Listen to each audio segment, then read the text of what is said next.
স্ত্রী আর দুই বোনের জ্বালায় শেষ পর্যন্ত অস্থির হয়ে উঠলাম। উঠতে বসতে তাগিদ। কই, ঝির কি করলে? বলে বলে যে আমরা হয়রান হয়ে গেলাম। খুঁজে খুঁজে আমিও কি কম হয়রান হয়েছি?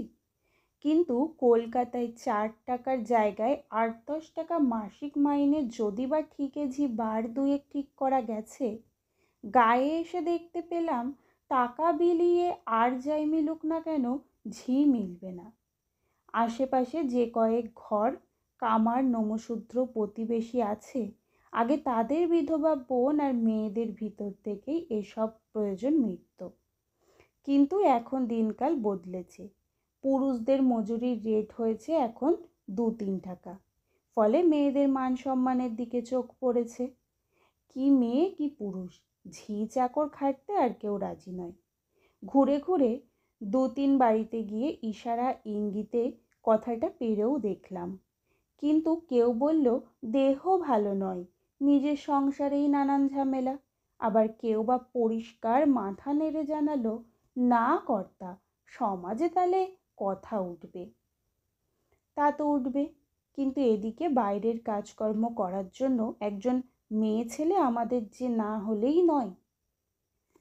সবচেয়ে অসুবিধায় জলের। 1/2 মাইল টাক দূরে নদী। ফাল্গুনে জল হাঁটুর নিচে নামতে চায়।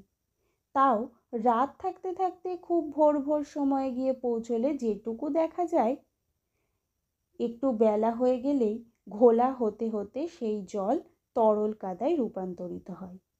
3 ননদ বৌদিতে প্রথম দিন 2-1 কলসি কাঁখে নিয়ে বেশ সোৎসাহে স্নান যাত্রা শুরু করেছিল। কিন্তু তৃতীয় দিনে দেখা গেল তাদের মধ্যে দুজনের উৎসাহে ভাঁটা পড়েছে। বলবার কিছু নেই, দীর্ঘকালের নাগরিক অভ্যাস বদলানো শক্ত। মনের জোর জিহায় যত সহজে সঞ্চারিত হয়, অন্য সব অঙ্গ প্রত্যঙ্গ তত সহজে হয়ে ওঠে না। জলের পর আগুন। রান্না করতে গিয়ে ষোলতার প্রায় চোখ ছলছল করে ওঠে আর কি। শহরের মতো কয়লা এখানে মেলে না। শক্ত কোনো রকম জ্বালানি কাঠেরও ব্যবস্থা করা যায়নি। উমা আর রমা দুজনে মিলে বাগান থেকে কিছু শুকনো পাতা আর ছিটকে ডাল সংগ্রহ করে এনেছে।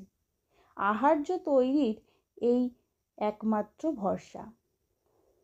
আমি অবশ্য আশ্বাস পেয়েছি ও আশ্বাস দিয়েছি যে শিগগিরই এর একটা সুব্যবস্থা হবে।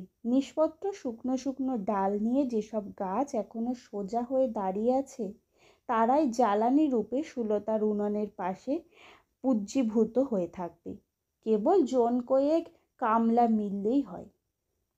পৈতৃক বাড়িতে মাসখানেকের জন্য সপরিবারে বিশ্রাম এবং চিত্ত বিনোদনের উদ্দেশ্যে এসেছি।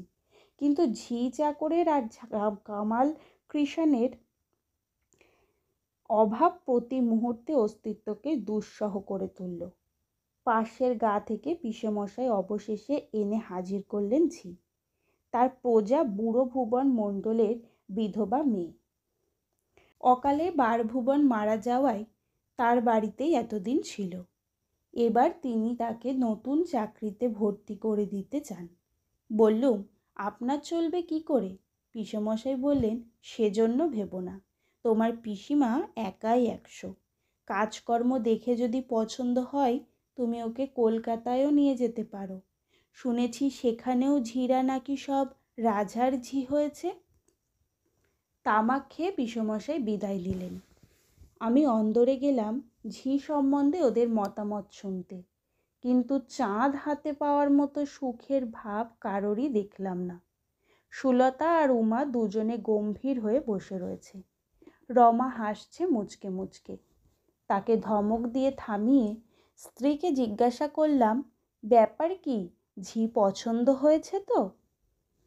সুলতা বলল, আচ্ছা, পিসেমশাই না হয় বুড়ো মানুষ, তার রুচির কথা ছেড়েই দিলাম, কিন্তু তোমার কি সঙ্গে চোখ ছিল না? উমা বলল, রাগ করো না দাদা, চোখ মানে এখানে চশমা। বললুম, 2 ছিল বলেই তো মনে হচ্ছে, কিন্তু তোমাদের এ ধরনের সন্দেহের কারণ ঠিক বুঝে উঠতে পারছি না। উমা বলল, দেখা যাক, আর একবার দেখে যদি পারো। বলে উমা একটু উচ্চ কণ্ঠে ডাকল, ওগো, একবার এদিকে এসো তো, বাড়ির কর্তা তোমার সঙ্গে আলাপ করবেন। ঘরের পিছনে বসে জ্বালানির জন্য দা দিয়ে শুকনো কঞ্চিগুলি ঝি ছোট ছোট করে কেটে রাখছিল। উমার ডাক শুনে আমাদের সামনে এসে দাঁড়ালো। আট হাতি ধুতির আঁচলটুকু মাথায় টেনে দিতে বার দুয়েক চেষ্টা করলো, কিন্তু কোনো বাড়ি মাথায় আর তা রইল না। সুলতা ফিস ফিস করে বলল, চেহারাখানা দেখো একবার। এতক্ষণ চেহারার কথা আমার মনেই হয়নি। ঝির আবার কেউ চেহারা দেখে নাকি? বিশেষত সারা গ্রাম খুঁজলে যা একটি মেলে না, তার আবার চেহারা কীরকম কে দেখতে চায়। সুলতার অনুরোধে ওর দিকে এবার তাকিয়ে দেখলাম। বোঝা গেল এতক্ষণ কেন সুলতা আর উমার মুখ গম্ভীর দেখাচ্ছিল, কেনই বা রমা হাসি চাপতে পারছিল না। বছর 30 হবে বয়স, লম্বা ছিপছিপে একটি গাবের চারার মতো চেহারা। কোনো অঙ্গে যে বিশেষ রকমের খুঁত কিছু আছে তা নয়, কিন্তু অঙ্গ প্রত্যঙ্গের কোনো রকম সামঞ্জস্যই যেন নেই। অত বড় মুখের নাক এবং চোখ দুটিকে ভারী ছোট মনে হয়। দেহের তুলনায় হাত দুখানিও খুব খাটো এবং নিজের অঙ্গ কিঞ্চিত অতিরিক্ত রকমের লম্বা। চেহারায় পুরুষালী ধরনটাই সবচেয়ে উল্লেখযোগ্য। আসলে ও যেন মেয়ে নয়, মেয়ে সেজে এসেছে এবং সাজটা সম্পূর্ণ করার দিকে কিছুমাত্র লক্ষ্য নেই। ঝির আংশিক গঠনের এই বৈসাদৃশ্যই রমাকে হাসিয়েছে এবং সুলতাকে বিরক্ত ও গম্ভীর করে তুলেছে, বুঝতে পারলাম। সুলতার ইচ্ছা বাড়ির প্রত্যেকটি আসবাব যেন সুন্দর হয় এবং গৃহকর্ত্রীর সুরুচি এবং সৌন্দর্য নিষ্ঠার সাক্ষ্য দেয়। একটু চুপ করে থেকে জিজ্ঞাসা করলাম, তোমার নাম কি? কর্কশ পুরুষের কণ্ঠে জবাব এলো, রস। ওর পৌরুষের আধিক্য স্ত্রীসুলভ লজ্জা অনুভব করে একটু কুণ্ঠিত ভঙ্গিতে বললাম, কাজকর্ম সব দেখে নিয়েছ? সব পারবে তো করতে? রস বলল, কেন পারবো না? এদেশের মানুষ না আমি, না বিলেত থেকে এসেছি? সুলতা বলল, তা তো আসনি, কিন্তু মাথাটাকে অমন ন্যাড়া কদম ছাটা করেছ কেন? চুলগুলি কি দোষ করল? রস এবার লজ্জিত ভঙ্গিতে একটু হাসল, বলল, আর বলবেন না বউ ঠাকুরন, দিন রাত উকুনের জ্বালায় অস্থির হয়ে বেড়াতাম।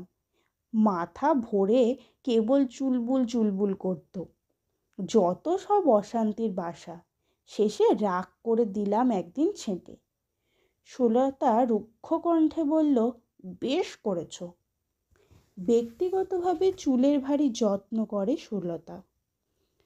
তেল মাখিয়ে শুকানোই বেনি কি করবি রচনায় অনেকটা সময় তার ব্যয় হয়, কিন্তু তার প্রতিটি মুহূর্ত সে যেন আলাদা আলাদা করে উপভোগ করে। সুলতার জন্য সত্যি কষ্ট বোধ করলাম। সুলতা পিছিয়ে এলো, তৌমা এগিয়ে গেল। দ্বিতীয় দিনে আমার বিনা অনুমতিতেই সুটকেস থেকে পুরনো সরু নকশি পেরে ধুতিখানা বের করে আনলো। আলনা থেকে নামিয়ে নিল নিজের আধ পুরনো সাদা সেমিজটা। তারপর রসর কাছে গিয়ে বলল, ওখানা ছেড়ে এগুলি পরো দেখি।